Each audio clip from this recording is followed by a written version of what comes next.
Hi mga ka-listeners! Welcome to Spill the Tea, Usapang Gen Z, Walang Filter. Ang podcast na ito ay hindi lang basta chika, may sense, may hugot, at minsan meron ding konting comedy. And of course, I'm your host, DJ Howard, ready to spill the realest tea today. Pero syempre, hindi lang ako mag-isa. Kasama ko ang apat sa pinaka-relatable guests, ang OG Barkada ng Spill the Tea community. Hello guys, magay naman tayo sa camera natin ngayon. Hi po. Okay, papakilala natin sila. We have here Ashley Diaz. Hi guys. Okay, we have here dito rin si Elixir Alvarez. Hi Elixir. Hi. At yan ang suot mo ngayon? Oo, cute nga no. Wala na kasi umasot eh. Gusto, love mo pa mga pusa? Oo, love ko mga pusa. Ang love niya. Wow. Meow. We have here din, nakasuot ng Color of Joy, Eunice de las Salas. F1.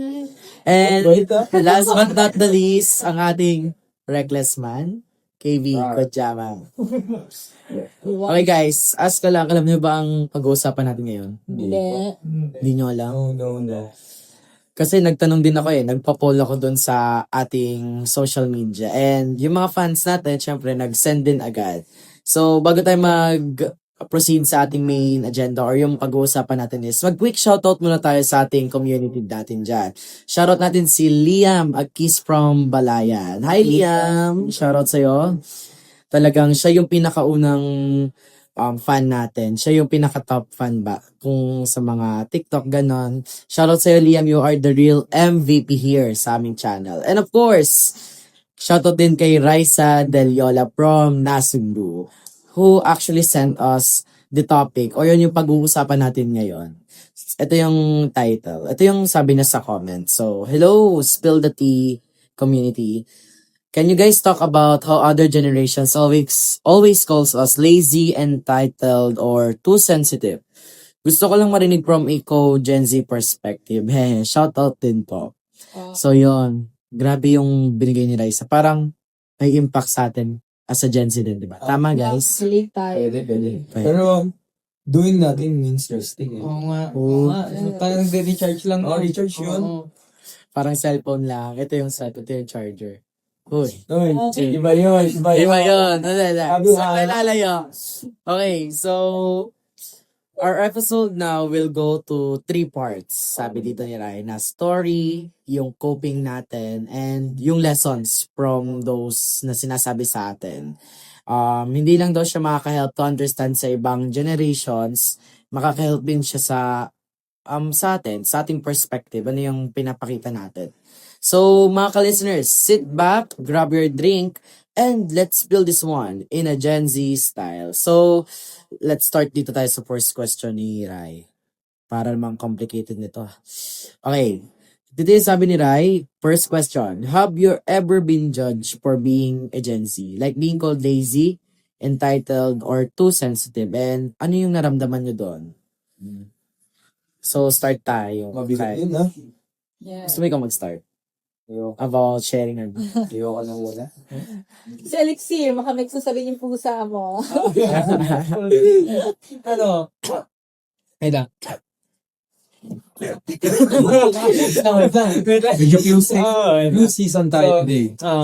So, about dun sa sensitive, kadalasan kasi, pag Gen Z ka, tapos si Gen Z din siyempre friends mo, kadalasan, pag nagbibiroan kayo, akala ng friend mo na Gen Z is, di ba parehas niya kan Gen Z, akala niya, okay lang, kasi okay lang sa kanya. Yeah. Pagbiroan siya ng gano'n. Okay. Tapos pag binino pa, syempre, pag hindi okay sa'yo, masasaktan ka, tapos sasabihin sa'yo, ang okay mo naman, oo, sensitive, ang...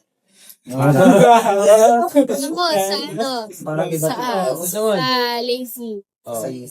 Sa, about naman sa family, kapag, halimbawa, umuwi ka sa bahay, tapos, syempre, galing kang school, pagod ka. Sasabihin sa'yo, ang tamad mo naman, di ka kumikilos. Kami dati, ganyan. Napapagsabay namin yung mga ginagawa namin, like, naglilinis kami ng bahay habang nakakapag-aral kami, gano'n. Ba't nga ganun sila, no? Di ba may mga times na gagawin mo na yung isang bagay, tas uutos pa din ulit? Tapos yun, lalo kang mawala ng gana. True. Patong-patong lagi. How about naman sa pagiging entitled natin? Sa pagiging entitled kasi parang as a Gen Z kasi, from my experience kasi sa pagiging entitled is, yun nga yung sinasabihan lagi tayong masyadong mapagmataas. Yung kunwari sa magulang nga, like sasabihin nila na, nasagot ka na ba? Yung pagsagot sa kanila. Kasi, di mo naman alam kung tama ba talaga sila or kung tayo. Kasi, we're just, nag-i-spill tayo nung gusto nating idea. Yung idea natin kung ayun ba yung makakatama sa situation or what else, sa mga magulang. Kaso, napapasama nga siya sa, ng mga magulang natin since ibang generation sila. Iba yung nangyari sa kanila sa atin ngayon. Oo, at sasabihin pa yung word na, kami dati pag pinagsasabihan, nakayuko na, nakatingin sa pader, tapos kayo, like, harap-harapan, ganyan. Oo. Pero we're just expressing ourselves lang naman para Oo. mag-get to know us na ganito nararamdaman natin. Ayun lang. So, next naman na question ni Rai is eto. So, napag-usapan natin yung story, yung experiences natin from being entitled, lazy, and too sensitive. How about naman sa coping? Ano yung naging solution or ano yung naging way mo para mas mapaintindihan mo sa others? Hindi lang sa friends mo or what else, pero sa ibang tao na nakakasalamuha mo in everyday life. Ito yung question niya. Hindi yun yung question niya. Ito yung question ni Rai. Na sabi ni Rai is, Kala ko, sasabihin ko na yan. sasabihin. So, ito yung question ni Rai. Yung nga, same din dun sa tinanong ko na, how do you handle or how do you respond when people misunderstand or judge our generation or judge ourselves? Ano yung naging coping nga doon? Ano yung naging parang process or way nung para mas mapatingnan natin na iba yung standard na binibigay sa atin na pinaparating natin sa kanila.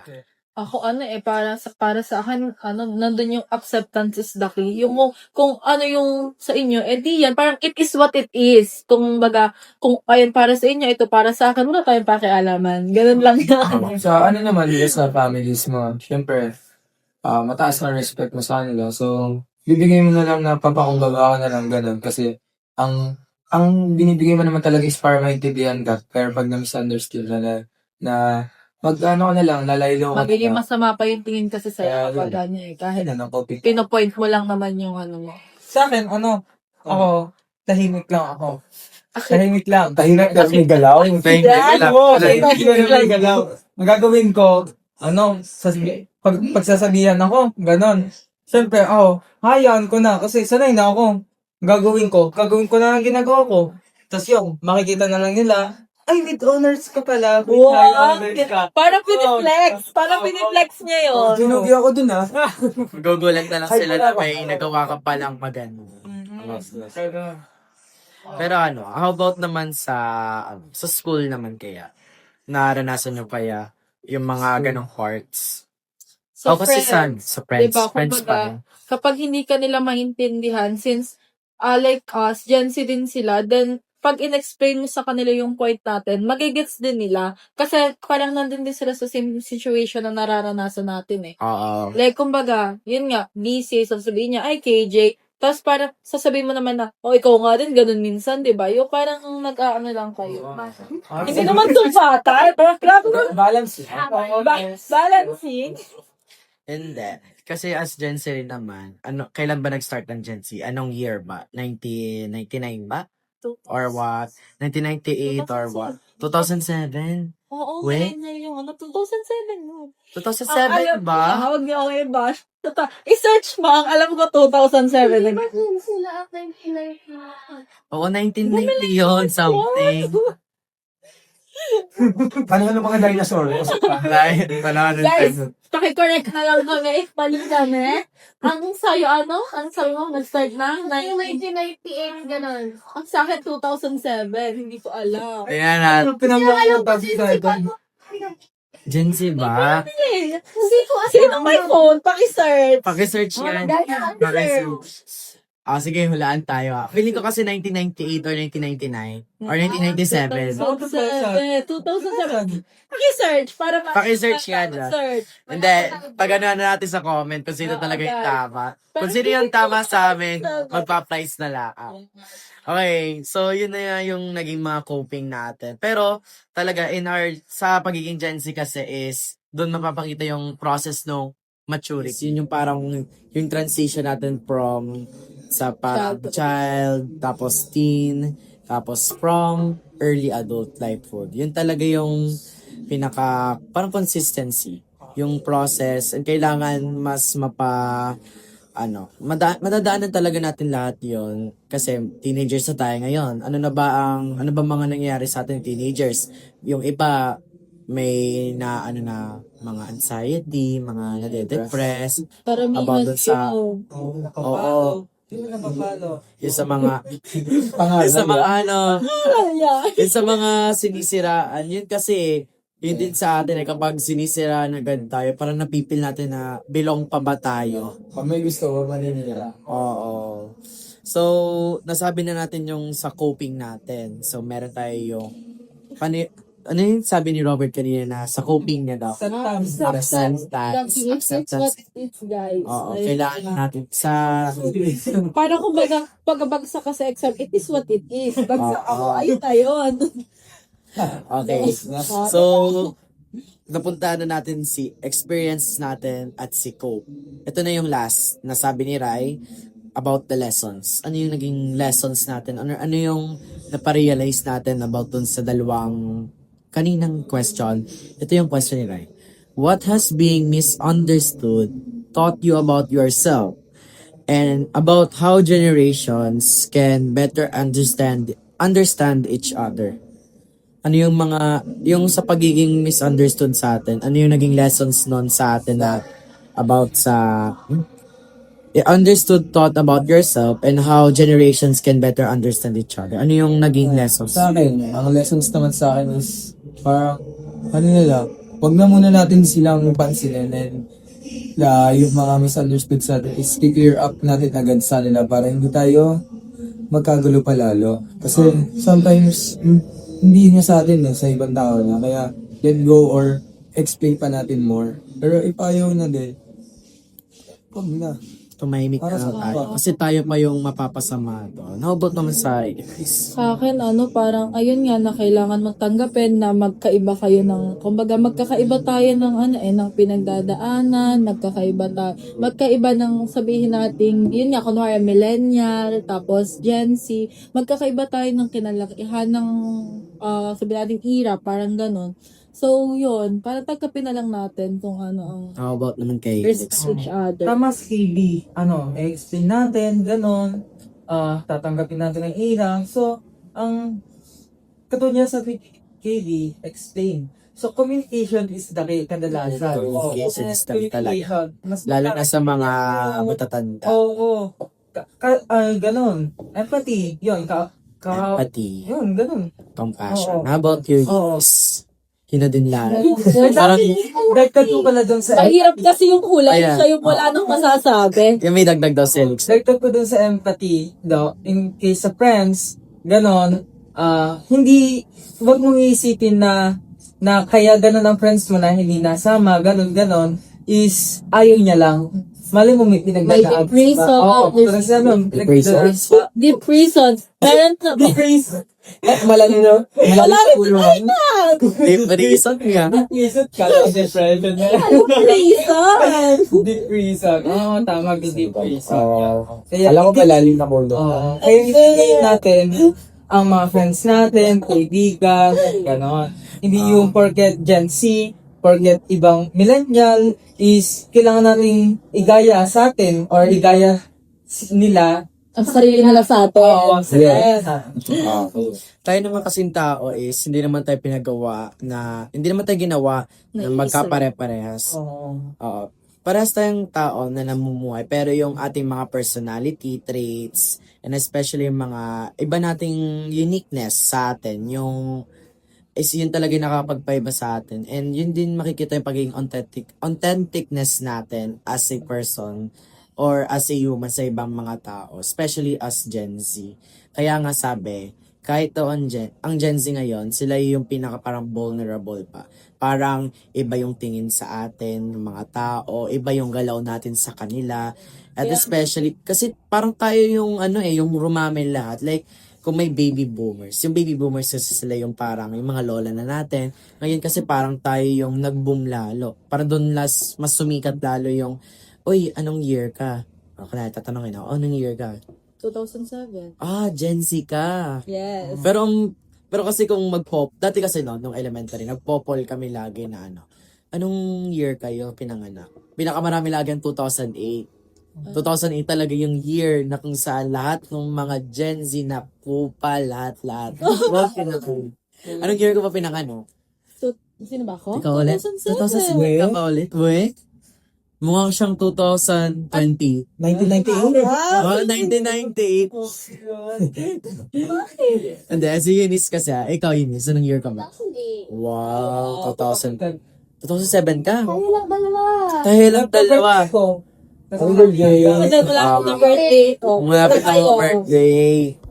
Tayo, guys. Okay, so, Nilagdag ako. dinagdag daw. Oo. Katulad na sinabi mo nga, vulnerable. Yun ang kadalasan tingin sa atin. Kaya minsan, ang mga magulang natin, talagang, sinasabihan tayo. Kasi gusto nilang maganda ang tingin sa atin ng ibang tao. Ayaw nang, kasi mahal tayo ng magulang natin. Mahal Ayaw talaga. nilang nakikita tayo yung pinapatunayan ba na manghihina tayo, ganon. Gustong ipagmalaki tayo ng magulang natin na ganito kaya to ng anak ko, ganon. Kaya, inuutosan. Inuutosan ang ating magulang. Hindi sa gusto nila tayong pahirapan, ganon. Shoutout ko Kasi- sa magulang niya. Hindi, talaga namang ang unang love na mararamdaman natin is sa home talaga, sa family natin. Talagang sila yung hindi naman sila nag-give pero sila talaga yung una natin mararamdaman na we are felt love. There's love. Uy, anong hurt? Hindi, love naman. Mali. Papagalitan ka ng magulang mo, tapos mamaya pinagluto ka ng favorite ulam.